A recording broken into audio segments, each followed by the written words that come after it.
বাংলাদেশের globe biotech আবিষ্কৃত COVID-19 টিকা বঙ্গোভ্যাক্স মার্কিন পেটেন্ট বা মেধাস্বত্ব পেয়েছে।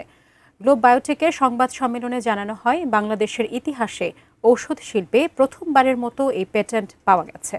রাজধানীর তেজগাঁও শিল্প এলাকায় এক সংবাদ সম্মেলনে এ তথ্য নিশ্চিত করেন গ্লোব বায়োটেকের প্রধান গবেষক ডক্টর কাকুন নাগ। গ্লোব বায়োটেকের দাবি, বঙ্গোভ্যাক্স হচ্ছে বিশ্বের একমাত্র এক ডোজে কার্যকর রিবোনিউক্লিক অ্যাসিড ভিত্তিক বা mRNA টিকা, যা বিভিন্ন ভ্যারিয়েন্টের করোনার বিরুদ্ধেও কার্যকর। যুক্তরাষ্ট্র থেকে প্রাপ্ত এই মেধাস্বত্বে মোট 30টি উদ্ভাবনী দাবি অনুমোদন পেয়েছে।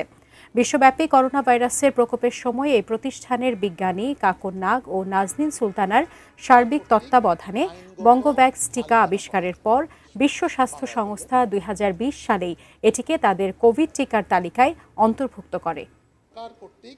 আইনগত মালিকানা প্রদান বাংলায় করলে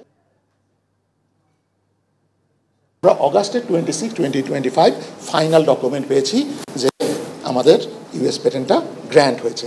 এখানে বিভিন্ন ধরনের মিউটেশন ইউজ করেছি যাতে আমরা বিভিন্ন ভ্যারিয়েন্টের উপর এটা কাজ করে, সেই ধরনের টেকনোলজি আমরা ডেভেলপ করেছি। এটাকে কিভাবে সুনির্দিষ্টভাবে এক ডোজের ইফেক্টিভনেস আনা যায় সেটি আমরা আবিষ্কার করেছি।